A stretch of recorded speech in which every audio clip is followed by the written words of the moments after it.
welcome to another amazing episode of Say It Online, where we help digital agency owners stop just randomly shouting into the void and start communicating meaningfully and effectively in this digital age. I'm your host, Say Gabriel, and this episode was brought to you by our sponsor, Nancy Content. If you're sick of conversion content being a huge pain in your agency's butt, especially websites, campaigns, etc., let's talk.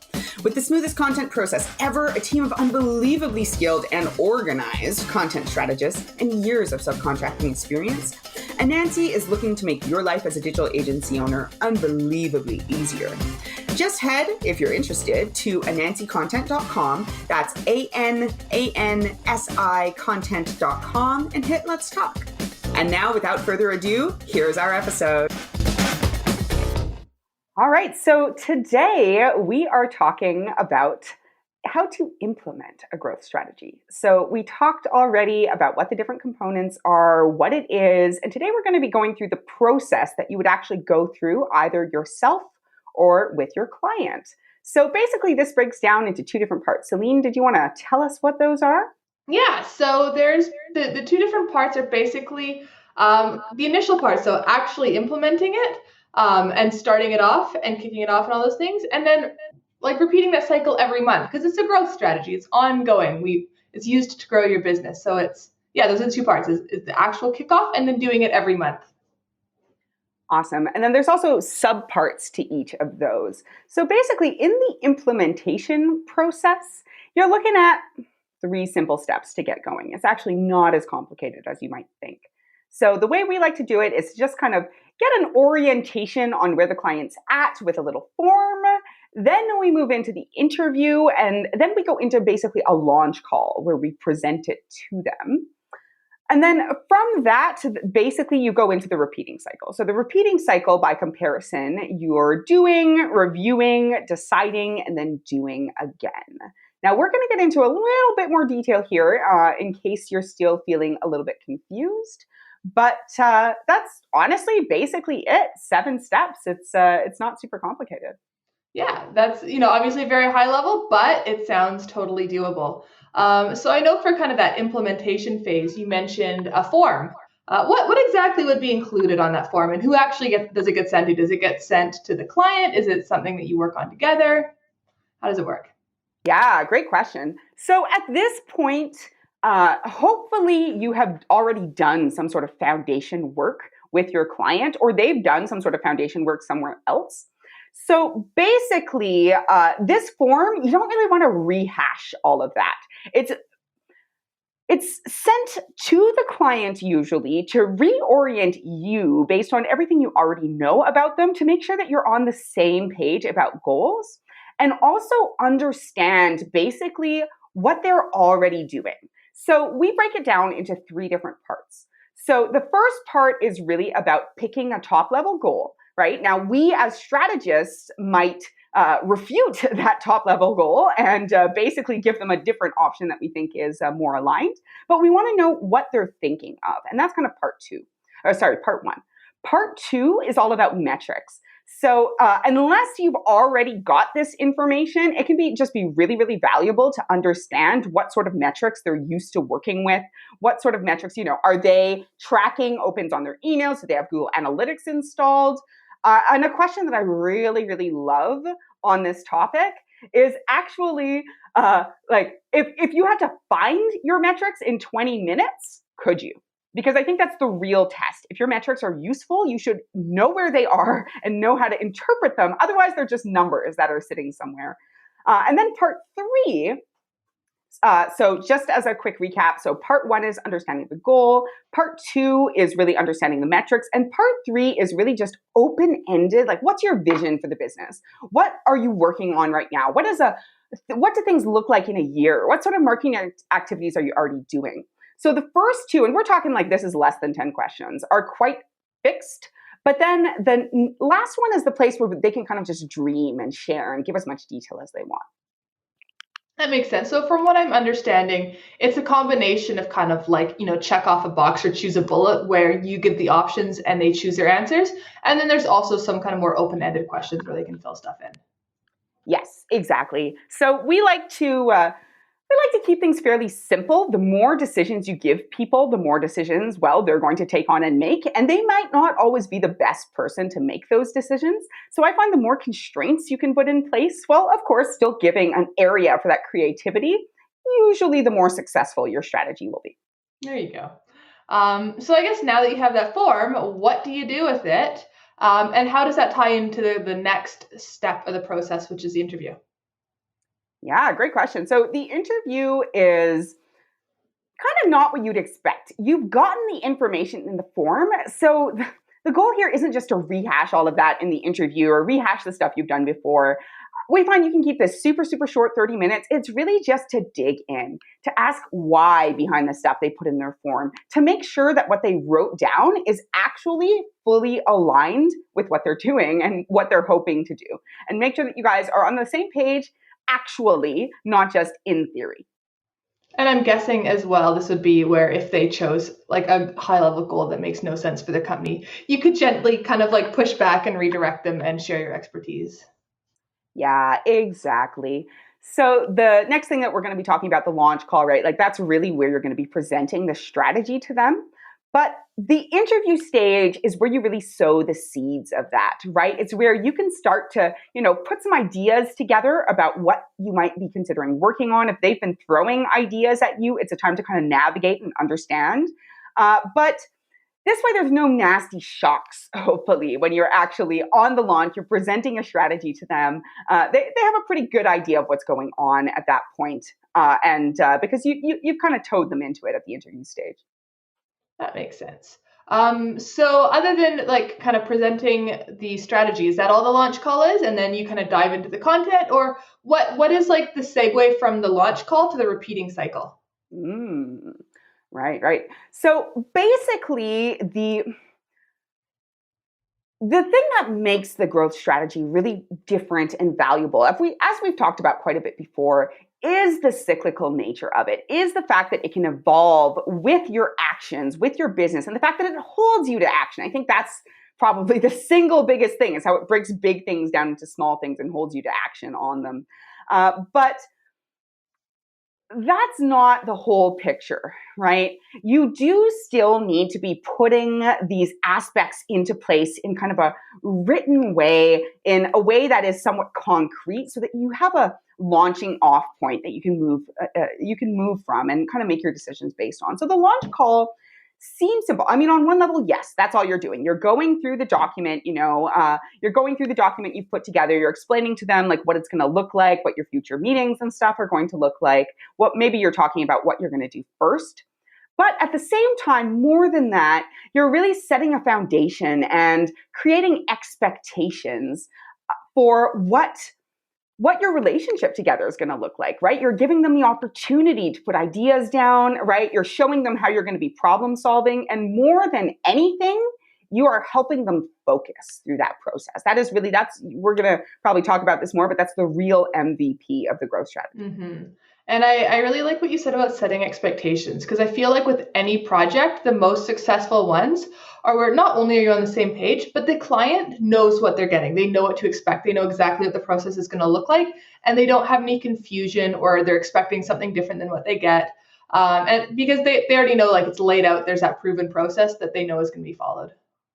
Yeah, exactly. And here's the thing is that if you don't set expectations with your client, they will set their own. And those expectations that they set may not be, shall we say, rooted in the reality of the experience, right? Yeah. So definitely set your own expectations, please. Yes, I could easily go off on a tangent on that, but I will not. Let's continue along with the overall process. So we've covered the implementation. Now we're going to talk about the repeating cycle. So at a high level, just kind of as a reminder to everyone listening, it's do, review, decide, and do. So what does that mean, and what does each step entail? Yeah. So the first process is really linear. It's a lot like a foundation strategy process. You're setting up some initial expectations, understanding strategy. You're figuring out what the next period of time is going to look like. At this point, it's important. We were talking about that transition, right? So at this point, it's important to understand how often you're going to want to meet.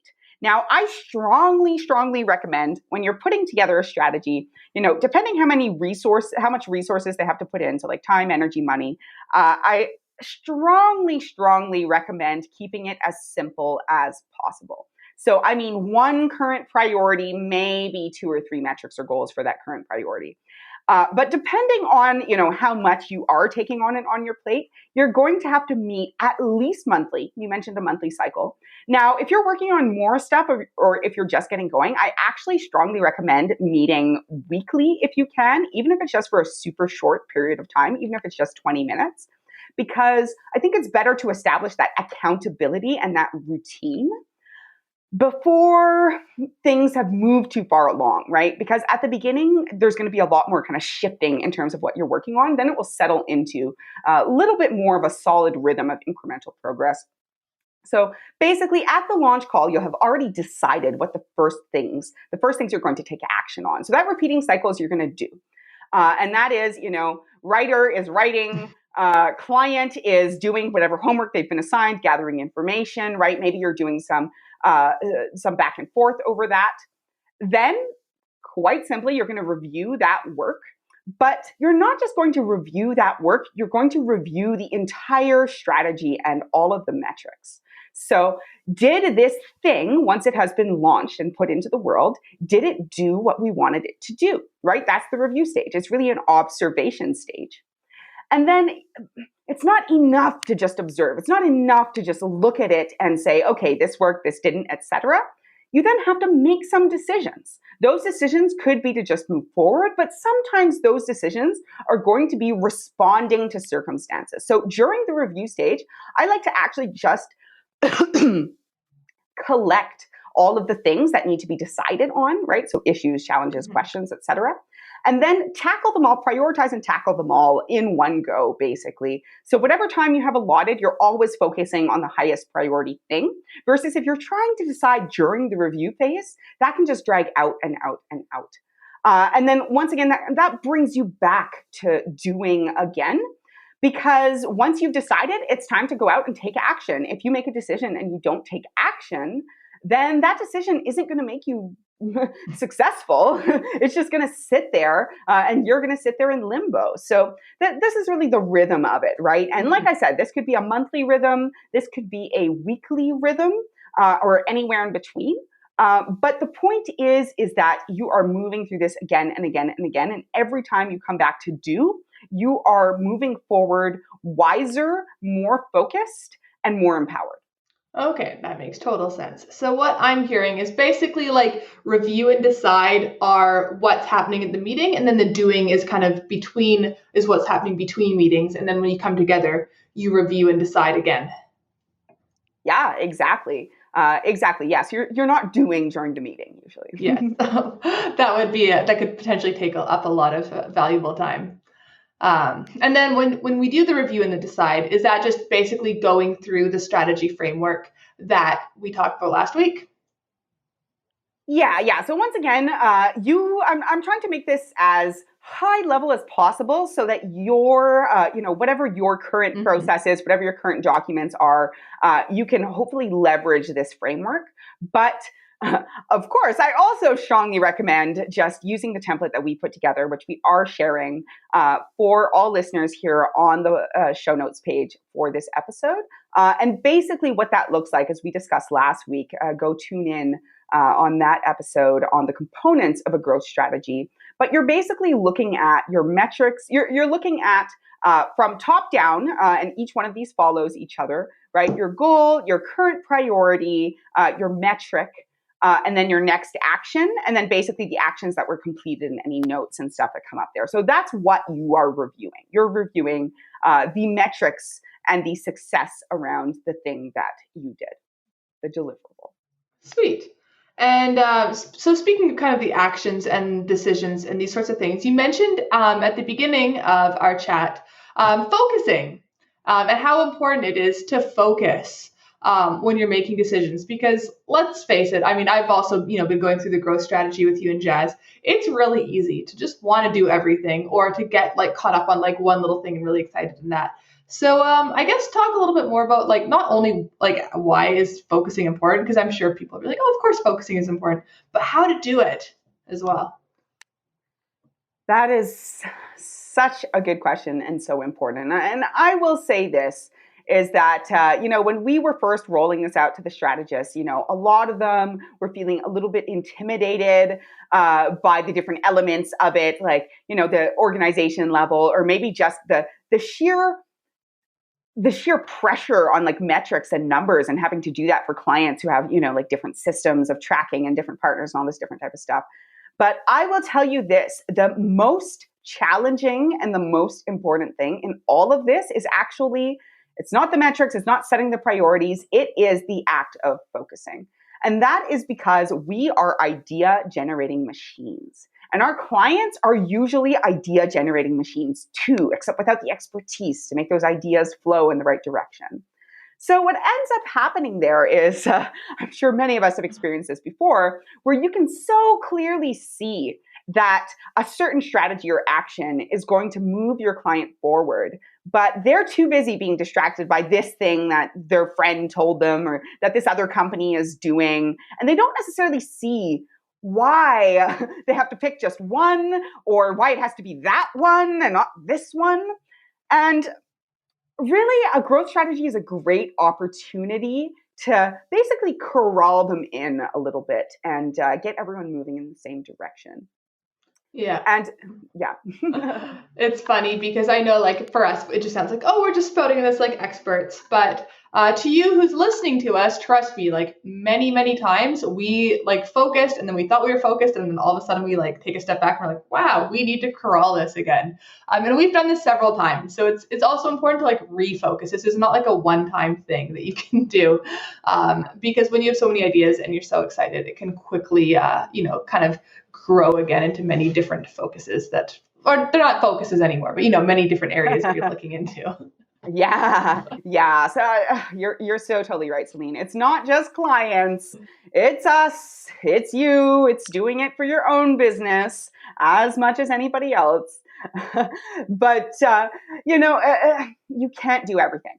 That's just it. And if you try to do everything, you will do a little bit of a lot of things and not gain the momentum and not move in the direction that you need to and not achieve the success that is probably right within your grasp. Honestly, usually what's standing between us and success is simply action, but that action has to be consistently in the same direction. And that's what focusing allows you to do. It allows you to move consistently in the same direction. So because you've done some of this work of understanding kind of what the expectations are, setting clearer expectations, helping realign them with what yours are, and this idea of picking a high level goal, right? So we break down our high level goals into 4 or 5 different options, which are visibility, engagement, conversion, and retention, or upselling, or word of mouth, referrals. Like there's retention can kind of go in a few different directions, not just keeping people for longer, but actually helping people turn into a force for marketing and sharing your business. But anyway, different topic there. So picking one of those high level goals allows you to focus everything else in the same direction. So that's why we have it on the forum. That's why we talk about it at the interview. That's why we talk about it at the launch call, because it is the key thing that helps you get everything else in line. And Yeah. we keep the options relatively few for that reason. What were you going to say, Celine? Oh, I was just gonna say, by having that one option too, like say you have 100 goals, it immediately eliminates like 3/4. Like say there's 4 options, and each one of your million ideas fall into one of those four. It'll immediately cut your options by 75%, right? Like suddenly you're narrowing into 1/4 of your ideas. So that's already helping you focus a lot. But anyway, Yes. go on and tell me about how to take that goal and turn it into focus. Yes, it is so true, Celine. And we found this ourselves as well. It's really tempting, even when in some ways, doing this kind of work for ourselves is like being a kid at the playground or at like just a really cool event, because you have the opportunity to do everything, right? Like we run a content team, we have the capacity, we have the staff, but focus is still even more so the biggest issue, despite having the resources to move forward, because it's so easy to go in all different directions. And we have definitely found ourselves a few different times at a point where it was like, okay, we need to triage some of this stuff. And your first point of triage is that high level goal. The next thing that you want to look at after that is your current priority. So I've said this before, I'll say this again. If you don't have a lot of resources, literally start with one current priority. Like that is one project you're working on. That could be to become a guest on 6 podcasts. That could be to write 3 authority articles, right? If we're in the engagement space, it could be to increase your open rates or your click-through rates, right? It can look like a lot of different things, but pick one thing. Ideally, something that is not a 2 or 3 year project, something that actually you can start to see traction on quickly within a few months, because the empowerment of hitting your goals and moving forward actually will propel you forward and make you excited to set bigger and loftier goals. And the idea is to move in a serial manner. So that is a series of consistent things. So you do one, you get it done, you move on to the next one, you do one. Within that current priority, you really only want 2 or 3 metric-driven, kind of like smaller scale goals that will help you achieve it. And for each one of those, you want just one next action. And every single one of those should be aligned.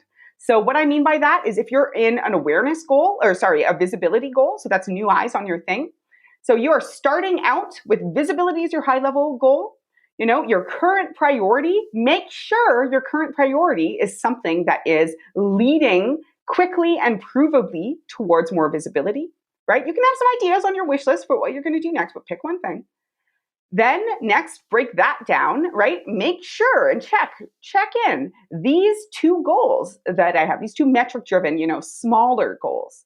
Do they fit into the current priority? Do they fit into the visibility? Like, make sure you're checking against every level above it, and then likewise for next action.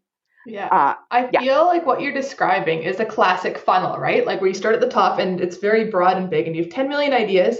Then you pick a goal and it like cuts it down to like a quarter of those ideas. And then you pick a priority and it cuts it down to like one idea.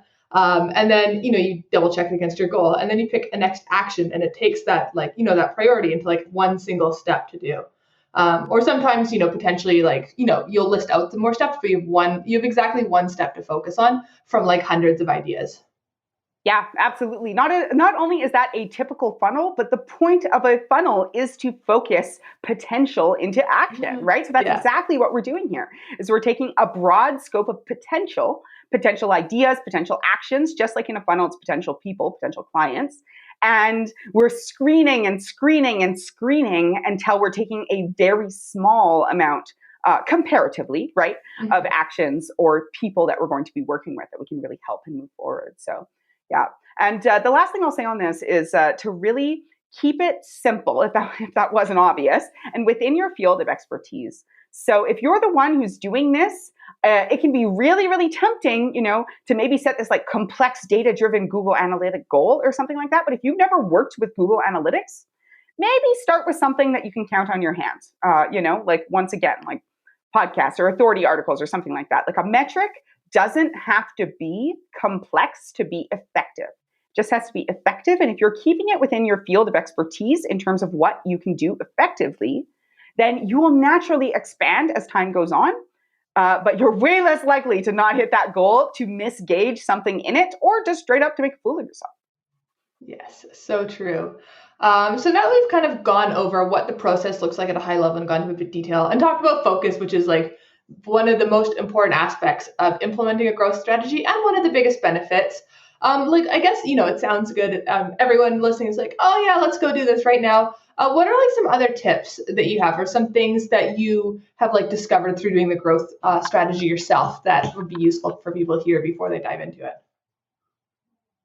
Yeah, so the first thing that I would strongly suggest, and I think I mentioned this last episode too, is to work with some sort of journey or something that maps out despite the fact that you are focusing on one part of the funnel basically right now, make sure that you have the full process of how people engage with you all the way through to becoming a client, basically, or the beginning of your sales process at least. So once again, that's if you're doing a visibility event, so you're driving traffic in some way, make sure that you understand how people are going to engage with that, how that traffic's going to engage, how they're going to convert, and how they are going to be served so that they want to stay. So what I mean by that is don't go off, just changing all your goals and doing all this stuff in a different direction. But make sure, even if it's just at the bare bones level, that you understand how people are moving through the entire funnel. So it doesn't matter whether you're working on visibility, engagement, conversion, retention, depending what you're working on, right? It really could be that simple, right? Like it could be as simple as you are driving traffic to some sort of landing page where people can get something of value if they go on your list. And then there is some sort of engagement series that potentially leads them to a qualification call. Like it can be super, super simple. But you want to know once you're done working on whatever goal you're working on, that you'll be able to see which one of those goals comes next, which one of those other goals comes next, right? You want to be able to see the kinks in your hose so you can fix them, but you only want to fix one kink at a time. Now, and if you're not sure if it's a new hose, and I love the way this metaphor is taking shape. I'm just rolling with it, man. I'm just rolling with it. If it's a new hose, start at the beginning and flow water through to the end, and make yourself maybe coil it nicely. Anyway, but basically, if you're not sure, like if you're building your first funnel or you're building a growth strategy for someone who hasn't done marketing before, just start with visibility, move to engagement, move to conversion, move to retention, right? That way people are being served as they come through from beginning to end, and hopefully generating enough traction that you can really see the effectiveness at the later stages of the funnel. Because if it's just a trickle, that kink will have nothing coming out the other end, right? But if you start with visibility, you can get a good flow going. Then as you unkink the hose, by the time you get to the end, you're going to be soaking wet. And how do you know when the kinks are unkinked? Is it just from following the metrics that you've set that you know when it's kind of ready to move on to the next stage? That's actually a really good question. To some degree, yes, right? Like that's why you're setting metrics, and you as the strategist, right, want to be able to set good metrics that once you've achieved them, those results are valuable. Now that might go without saying, but like don't just pick a random metric. That's why it's good to kind of workshop it a little bit with some rapid iteration.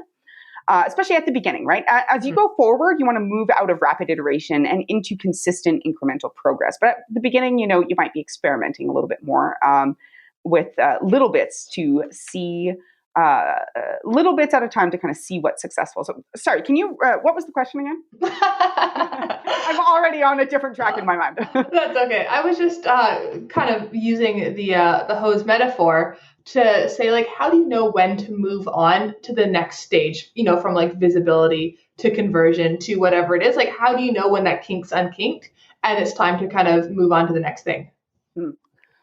Okay, so I think there's two different approaches here.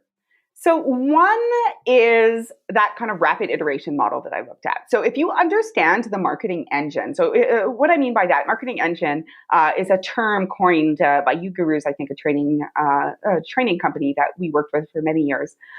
Basically, it's a system that maps out from that first touch all the way through to the action to engage with your company, so qualification call or some equivalent, right? Or buying something would work too. Basically, you want to work backwards from the end and attach numbers to that. So to some degree, yeah, it's metrics. It's when you are achieving the goals that you put down, right? So every time you achieve one of your current priorities, I think it's time to ask, okay, do we want to set a different current priority that is within the same goal? Or are we satisfied with how well we've achieved that goal, and do we want to move on? So that's kind of the simple answer to the question. But how do you know whether you're ready to move on, right? I think is the deeper question, other than just talking about it. And that's really where the marketing engine and attaching some data to each step of it comes in handy. So if you're like, okay, well, we just did awareness, do we want to move on to engagement, or is it worthwhile to skip ahead to conversion? First of all, ask yourself, is there a problem at any one of these steps, right? Like if you have a noticeable problem at conversion, then that's a good sign that you want to go to that one next. But if you don't, I would say you want to figure out whether people are able to make it through to the end of your funnel with the current amount of numbers that you have.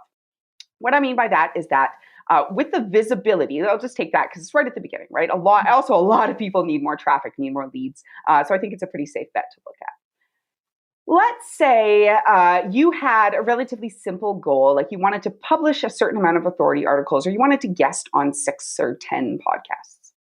So once let's say you've achieved that current priority, you have to ask yourself, okay, so we have an idea. Maybe we've mapped out how, okay, I'm a podcast guest. Maybe they download a resource. From there, they get on our email list. And from there, they accept invitation or like a nurture series or something like that. Just to kind of quote the example we used earlier. It's important at that point to say, okay, how many people are, not just how many people, okay, we achieved the number of being on a certain amount of podcasts, but how many people are actually downloading the resource? How many people are actually responding? And if the answer is nobody, then, or not enough, right? Or you're not getting, maybe some people are downloading it, some people are clicking, but nobody's booking a call. That is usually a sign that that part of the hose has not been unkinked enough to make traction. So to some degree, you could hop around and now you could say, okay, well, maybe I'll improve engagement a little bit. Maybe I'll hop back to visibility. And generally speaking, I think that if you're on a roll with one goal, often it's great to continue to iterate and continue to work on things until that flow is already enough to sustain you. Even if, or it's enough to at least see people coming through to the end, if not enough to sustain you, because that has proven that model of marketing engine. Mm-hmm. You may have to do more work there, maybe guest on 10 more podcasts, but maybe let's say you still aren't getting the traction you want. Well, in that circumstance, it might be worthwhile to try a different type of visibility action. And at that point, you have proven, once you've proven that you have people who are trickling all the way through to the end of the engine, then even if you only have a 1% conversion in between the people who are, the new visibility you're creating and the engagement or something like that, if you can even increase that 1 more percent to 2%, you are now doubling the amount of people who are getting through to the end. But if you're working on your engagement, you don't even know if the visibility is working. You don't even know if you're driving enough traffic to matter. And we're not even talking about, these could also very well be goals around like paid traffic and stuff. I just want to keep it simple, super simple. Then that's when you know that you have real potential moving on to the next one. Otherwise, you might kind of lose momentum hopping from one back to the other and not really making a lot of traction with any of them. Does that make sense? That makes total sense. So it sounds like, focus is important in choosing that initial goal and kind of breaking it down all the way to the next step. But focus is also important in terms of not hopping around goals in the longer term, like staying focused on building up each step before you move on. Yes, absolutely. And the first one unless you're doing this and you're starting with a proven and functioning funnel from beginning to end, which if you are, kudos, this process will help you optimize the crap out of that.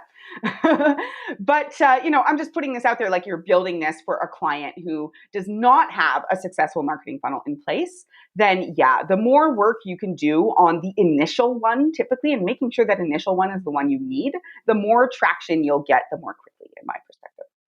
That makes sense. So we've talked a whole bunch around, iterating and the whole funnel hose metaphor.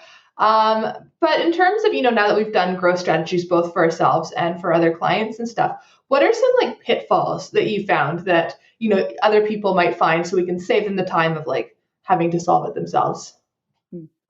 Great question. And, I know I mentioned this already, but focus, getting people to focus can definitely be challenging. Just keep sending them back to your wish list, back to their wish list. And if they're like, but why can't we do everything or do this thing instead? Again, just take them through that goal focusing process. Well, theoretically, we could do everything. It's just going to cost a lot of money.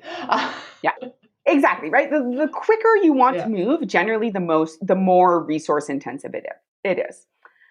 Other things I think are needing to kind of pivot based on where the client is at. And typically, the two things that I see all the time that will come as no surprise to anyone who's listened to this podcast before or maybe worked with an agency leader are busyness being the first one, just being really busy, caught up in other things, and a lot of things that kind of come along with that. So decision fatigue, inattentiveness, short-term memory loss. And that's something that can be really challenging in this circumstance. Now, on one hand, I'll say the growth strategy is one of the best ways to corral that. Because you have everything written down in a one document that's color coded, that's easy. It's super focused and simple. So that can be really helpful. But at the same time, the challenge I've seen come out of that is the client basically not doing their homework. So I think we've all experienced this no matter what, part of the industry that you're in. But it's like, okay, we need this thing to move forward. Maybe they have to talk to somebody else in the company to get it. Lord forbid, maybe it is a committee that needs to put it together. Yeah. Don't assign any steps that require a committee. Oh gosh. Yeah. But basically, where and I'll just use I've talked about authority articles a lot. Hopefully, you guys know what that means. So this is another term. Guest post is probably a more widely known term, but just once again, a coach and mentor I worked with for many years called them authority articles. That's the term I tend to use. But guest post can be a great, cheap way of creating authority and driving organic traffic. Basically, doing guest posts for where your niche already listens to and exists immediately raises you up in terms of authority in their eyes. I'll just continue using that example because I think it can be a good one, which is where, let's say you're going to do a few of these. Maybe you have a goal of five, like big industry publications. And the client says, okay, awesome. I'm going to reach out to this list. I'm going to create this list of 25 different people to reach out to, and I'm going to reach out to them. And you're like, okay, great. And you come back week one, you're like, did you make the list? They're like, no. But I'm definitely, you're like, okay, well, do you want me to maybe take it over or something like that? They're like, no, I'm on it. Week two comes along. Okay, how many people on your list? Oh, 5. You take a look. They're not even in the right industry. Like, okay, what do we do now? So, client homework can look a lot of different ways. It could be them doing independent research. Again, that is at the lower resource level. Often it is them getting you information about something that is internal to their company, so you literally cannot do it yourself. But you basically have two options when a client isn't doing their homework. Option number one, which is my favorite approach, is basically to take it off of their hands. So if there's a way, like in the first example I gave, instead of saying, okay, you come to me with these 25 publishers or something like that, I would, and we're big fans of growth strategies being on a flexible system. We use a point system. We've known other people who do it with different forms of point systems. I think that's one of the most successful rather than like fixed plans, but it could be like a variable amount of hours or something. Now, this is not something you're giving away for free. I just want to be very clear on that. It's not like, okay, the client didn't do it, I'm just going to do it for free to make it easier on them. That is a very noble sentiment, but it will come back to bite you on the butt in the long term, guaranteed. So what I'm saying here is actually redistribute your resources. But half of this is focus and the other half is resource management. And time and energy are very, very valid and finite resources. So if the client isn't getting something done, is there a way that you can reassign it to someone on their team or someone on your team, right? Ideally, someone on your team or you yourself, in such a way that you are using more resources slightly. So if they have points, maybe you're taking extra points to do this, but it is getting done and getting done quickly. And generally, if you give them time to dig their own hole and kind of realize that they're not going to do it, and then you provide them with a simple means for it to be done very quickly, especially when they can see that they're holding up the project with this. Right? That's the other thing, is show them that they're holding up the project. Don't tell them, show them on a document like our document. Often, it seems like the expenditure at that point is quite low. It's like, yeah, heck yeah, make my life easier, right? And I would just say, as much as possible, avoid assigning your client key aspects of the process. Work with them, get them to work with you on the stuff that you're producing, do, like workshops or feedback sessions or etc. But we personally find that our level of efficiency is so much higher. It's also our top priority, unlike the client who might have a million different things going on, that if we can take things out of their hands and just get them done and make it look like magic and get approval on it afterwards, then or feedback on it afterwards, as opposed to feedback like in the process or before you get going or having them do it themselves, that is one of the biggest, obstacles that I see in how we take it out of the way. Yeah. So when you mentioned reallocation of resources, I just want to be clear for my own knowledge and everyone listening, what that might look like is, on your example of 5 authority articles, is maybe instead of doing 5 for the same amount that they're paying monthly, you might do 2 or 3 articles, but also get them published. Or it might also, depending on the client, be like, oh, we'll do this for you, but it's going to be like an additional X amount of dollars for the scope or something. Yeah, exactly. Those are 2 really great examples. Sometimes, if that's not on the table, then quite frankly, like option 2 is you may have to pivot. You may have to pivot your approach, because if you are being arrested for a long period of time, like if you are slowed down or stopped on your project because they're not getting something done, that can just eventually be totally demoralizing and totally frustrating on both sides. And if you can't take it off their plate, or there aren't the resources there for you to do so, then I strongly suggest just pivoting your strategy slightly so that you're taking an approach that is not relying on them for that thing. Mm-hmm. I know we've had projects before we kind of created and implemented our growth strategy where we would get all the content done, but the clients would just sit with it for months and never actually use it for anything. And then, eventually be like, oh, well, I don't know if we want to continue this. It's not really getting us anywhere. We just have all this content sitting around that hasn't been published.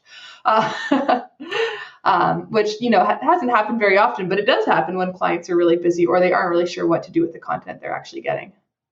Yeah, that can be big, right? Now, obviously, we're a content agency. Depending what your specialty is, you may already be doing some of the implementation. Mm-hmm. But yeah, just because somebody says they want a piece of copy or they want a deliverable doesn't necessarily mean that they understand how to use it.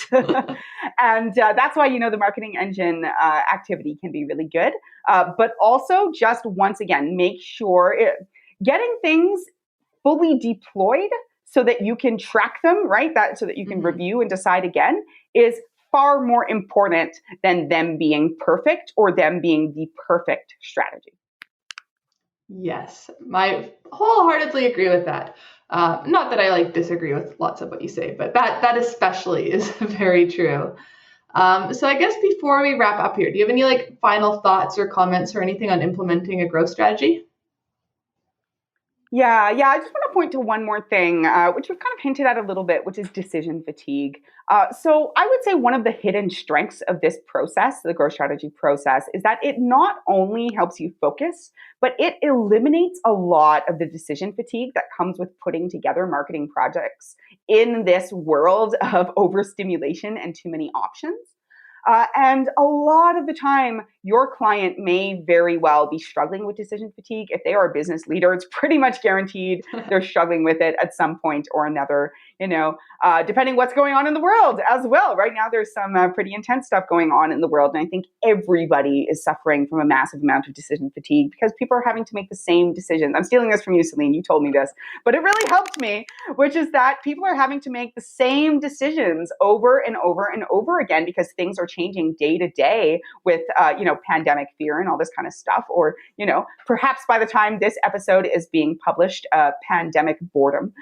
Yeah, or maybe crab people will have taken over the world. Who knows? Yes, who knows? But I'll just, go back and listen to our episode on decision fatigue. Or we have part 1 is on decision fatigue in yourself, and part 2 is on decision fatigue in clients or coworkers or people that you're working with. I would just say, be kind. Be kind. Understand that your client is going through decision fatigue. Most likely you might be as well, and seek to alleviate that as much as possible. And that is one of the best support systems you can do, aside from getting them killer results and making tons of money and getting lots of engagement and all that stuff. But I feel like when it comes to being successful in the service industry, it's not always just that deliverable and the end result. It's how you get them there. And and like the transformation they get in terms of like how they feel about it and how they feel nurtured or helped or empowered. Absolutely. Absolutely. And we've really designed this process to be really simple enough to manage, even if you're a little bit new to marketing, or even if you're a little bit new to being organized. Because I would say we actually more than working with people who are new to marketing, right? And the clients, sometimes people think they've been marketing, but don't fully understand what the word means. But then also in other circumstances, we find people have been doing a ton of marketing work, but there hasn't really been a central driving strategy to it. So that's definitely something, this is designed to both be simple enough to impose organization, even if that's something that's a little bit new to you, but also a means to provide that support, to provide that guidance, to provide that, support structure, person to lean on, person to celebrate with your client. So even though we're focusing on the, nuts and bolts implementation here, just don't forget, this is your opportunity to really give value, to serve, to help somebody, not just with their business or with the project, but with their life. Because business is a huge part of most people's lives. And if you can, nurture them through the process so that they feel clear and confident, that's very, very powerful. Anyway, that pretty much wraps it up for today's episode. We have one more in this series. What is that, Celene? Did you want to share? The very next episode is, so we talk about how to implement it in this episode in terms of how to actually do the growth strategy, set it up and roll it out. Next episode is how to implement it as a service in your agency. So how do you actually integrate that with what you're already doing, and how do you sell it to your clients? Because it can be fun and great to like create this awesome growth strategy, but if it just like sits on a shelf or doesn't really work with what you're already doing, then it's just kind of a shiny object that you don't make money on. Yeah, absolutely. So today we talked about the nuts and the bolts of how to actually do it. And next time we'll be talking about how to actually sell it and implement it. Really keen on that. So tune in next week for the last in our part four of our 4-part series. Hopefully this has been helpful to you. Always happy to hear feedback. Facebook, social media is a great place to give us feedback. Instagram as well, at Say a Nancy is our official Instagram. So that's at SAYANANSI. As always, hope you guys have an excellent rest of your day. If you're having a terrible day, then I hope you can create some peace and happiness in it for yourself today. Signing out from both of us. Take care. And that does it for another amazing episode of the Say It Online podcast. Join us next week. And don't forget to like and subscribe, whether it's iTunes, whatever your favorite podcast player is. It is always, always appreciated. It really makes a difference for us. It helps us get this word out to more people. As always, this episode was brought to you by our sponsor and Say's own business, Anansi Content. If you're a digital agency owner and you're still wasting too much time chasing down content that maybe isn't even all that great, let's talk. We've spent years working on the best process for selling, planning, and delivering amazing conversion content for your client projects. Better yet, we moosh our process to yours so that your client and you have a seamless and amazing experience the entire time through. If you're interested, just go to our website. That's www.anansicontent.com. That's ANANSI content.com. And just click Let's Talk. I'd love to chat with you. Someone else on the team would also love to chat with you too. Hope you have an amazing rest of your day.